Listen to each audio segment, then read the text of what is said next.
ಕಾಲ್ತುಳಿತಕ್ಕೆ RCB ನೇರ ಹೊಣೆ ಅಂತ ಹೇಳ್ತು ಸರ್ಕಾರ. ಕೊಹ್ಲಿ ವಿಡಿಯೋ ಬಗ್ಗೆಯೂ ವರದಿಯಲ್ಲಿ ಉಲ್ಲೇಖ ಮಾಡಲಾಗಿದೆ. ಲಕ್ಷಕ್ಕೂ ಹೆಚ್ಚು ಜನ ಸೇರೋದಕ್ಕೆ ಕಾರಣವನ್ನ ಕೊಟ್ಟಿದೆ ಸರ್ಕಾರ. ಕಾಲ್ತುಳಿತಕ್ಕೆ ಆರ್ಸಿಬಿ ನೇರ ಹೊಣೆ ಅಂತ ಹೇಳಿದೆ ಸರ್ಕಾರ. ಕೊಹ್ಲಿ ವಿಡಿಯೋ ಬಗ್ಗೆಯೂ ಸರ್ಕಾರ ರಿಪೋರ್ಟ್ ಸಲ್ಲಿಕೆ ಮಾಡಿದೆ. ಆರ್ಸಿಬಿಯೇ ದುರಂತಕ್ಕೆ ಕಾರಣ ಅಂತ ಹೇಳ್ತು ಸರ್ಕಾರ. ಲಕ್ಷಕ್ಕೂ ಹೆಚ್ಚು ಜನ ಸೇರೋದಕ್ಕೆ ಕಾರಣವನ್ನ ನೀಡಿದೆ. ಜೂನ್ 4ರಂದು ಏನು ಕಾಲ್ತುಳಿತ ಸಂಭವಿಸಿತು, ಆ ಕಾಲ್ತುಳಿತದಲ್ಲಿ 11 ಮಂದಿ ಯುವಕರು ಬಲಿಯಾದ್ರು. ಅದಕ್ಕೆ ಸಂಬಂಧಪಟ್ಟಂತೆ ಇದೀಗ ವರದಿಯನ್ನ ನೀಡಿರುವಂತದ್ದು. ಜೂನ್ 4ರಂದು ಕಾಲ್ತುಳಿತಕ್ಕೆ ಸಿಲುಕಿ 11 ಮಂದಿ ಏನು ದುರ್ಮರಣವನ್ನ ಹೊಂದಿದ್ರು, ಅದಕ್ಕೆ ಸಂಬಂಧಪಟ್ಟಂತೆ ಇದೀಗ ಆರ್ಸಿಬಿ ನೇರ ಹೊಣೆ ಅಂತ ಸರ್ಕಾರ ಹೇಳಿದೆ. ಜೂನ್ 4ರಂದು ಬೆಂಗಳೂರಿನ ಚಿನ್ನಸ್ವಾಮಿ ಸ್ಟೇಡಿಯಂ ಬಳಿ ಸಂಭವಿಸಿದಂತಹ ಕಾಲ್ತುಳಿತ ದುರಂತದಲ್ಲಿ 11 ಮಂದಿ ಜೀವ ಕಳೆದುಕೊಂಡಿದ್ದಾರೆ. ಇದೀಗ ಸರ್ಕಾರ ಹೈಕೋರ್ಟ್ಗೆ ತನ್ನ ತನಿಖಾ ವರದಿಯನ್ನ ಸಲ್ಲಿಸಿದೆ. ಅದರಲ್ಲಿ ಸರ್ಕಾರ ನೇರವಾಗಿ ರಾಯಲ್ ಚಾಲೆಂಜರ್ಸ್ ಬೆಂಗಳೂರನ್ನ ದೂಷಿಸಿದೆ.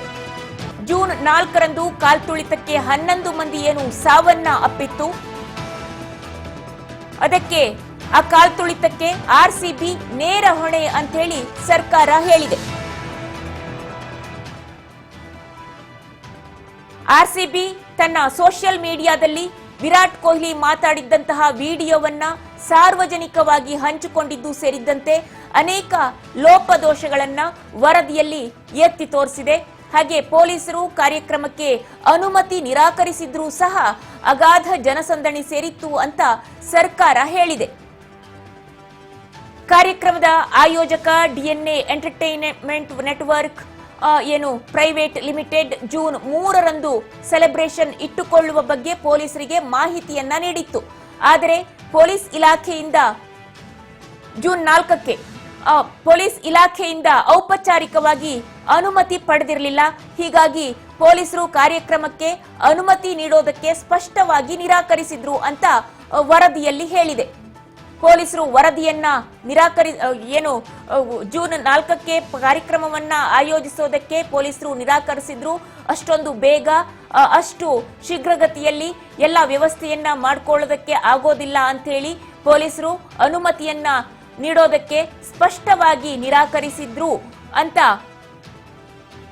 ಆದರೂ ಕೂಡ ಆರ್ಸಿಬಿ ಕಾರ್ಯಕ್ರಮವನ್ನ ಆಯೋಜಿಸಿದೆ. ಜೊತೆಯಲ್ಲಿ ವಿರಾಟ್ ಕೊಹ್ಲಿ ಮಾತನಾಡಿದಂತಹ ವಿಡಿಯೋಗಳನ್ನ ಕೂಡ ಅಪ್ಲೋಡ್ ಮಾಡಿದೆ.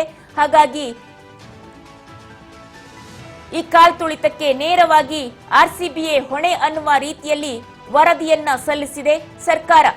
ಆರ್ಸಿಬಿಯೇ ದುರಂತಕ್ಕೆ ಕಾರಣ ಅಂತ ಹೇಳ್ತು ಸರ್ಕಾರ. ಜೂನ್ 4ರಂದು ಏನು ಕಾಲ್ತುಳಿತ ಸಂಭವಿಸಿತು, ಐಪಿಎಲ್ ಟ್ರೋಫಿಯನ್ನ 18 ವರ್ಷಗಳ ಬಳಿಕ ಆರ್ಸಿಬಿಯನ್ನು ಮುಡಿಗೇರಿಸಿಕೊಂಡಿತು 3ನೇ ತಾರೀಕು. ಆ ಒಂದು ಸಂಭ್ರಮೋತ್ಸವ ರಾತ್ರಿ ಪೂರ ನಡೆಯಿತು. ನಂತರದಲ್ಲಿ 4ನೇ ತಾರೀಕು ಬೆಳಗಾದ್ರೆ ಕಾರ್ಯಕ್ರಮಗಳು ನಡೆದವು. ಮಧ್ಯಾಹ್ನದ ಹೊತ್ತಿಗೆ ಕಾರ್ಯಕ್ರಮವನ್ನ ಆಯೋಜಿಸಿಕೊಳ್ಳಲಾಗಿತ್ತು. ವಿಧಾನಸೌಧದ ಭವ್ಯ ಮೆಟ್ಟಿಲುಗಳ ಮೇಲೆ ಕಾರ್ಯಕ್ರಮ ಇರುತ್ತೆ, ತಾನು ಶೀಲ್ಡ್ ಅನ್ನ ಕೂಡ ಕೊಡ್ತೀನಿ, ಭಾಗವಹಿಸಿ ಅಂತೇಳಿ ಕರೆಯನ್ನ ಕೂಡ ಸಾಮಾಜಿಕ ಜಾಲತಾಣದಲ್ಲಿ ಎಕ್ಸ್ನಲ್ಲಿ ಸಂದೇಶವನ್ನ ರವಾನಿಸಿದ್ರು ಸ್ವತಃ ಮುಖ್ಯಮಂತ್ರಿಗಳು. ಹಾಗೇನೆ ಆರ್ಸಿಬಿ ಕೂಡ ವಿರಾಟ್ ಕೊಹ್ಲಿ ಏನು ಮಾತನಾಡಿದಂತಹ ವಿಡಿಯೋಗಳನ್ನ ಸೋಷಿಯಲ್ ಮೀಡಿಯಾದಲ್ಲಿ ಮುಂಚಿತವಾಗಿಯೇ ಹಂಚಿಕೊಂಡಿತ್ತು. ಕಾರ್ಯಕ್ರಮ ಇರುತ್ತೆ ಅಂತ ಹೇಳಿ ಈ ಎಲ್ಲ ವಿಚಾರಗಳನ್ನ ಮೆನ್ಷನ್ ಮಾಡಿದ್ದಾರೆ ಮುಖ್ಯಮಂತ್ರಿಗಳು. ಆರ್ಸಿಬಿಯನ್ನ ನೇರವಾಗಿ ಹೊಣೆ ಮಾಡಿದೆ ಸರ್ಕಾರ. ಆರ್ಸಿಬಿಯೇ ದುರಂತಕ್ಕೆ ಕಾರಣ ಅಂತ ಹೇಳಲಾಗಿದೆ. 11 ಜನರ ಸಾವಿಗೆ ಕಾರಣವಾದ ಎಂ ಚಿನ್ನಸ್ವಾಮಿ ಕ್ರೀಡಾಂಗಣದ ಆವರಣದಲ್ಲಿ ನಡೆದಂತಹ ಕಾಲ್ತುಳಿತ ದುರಂತಕ್ಕೆ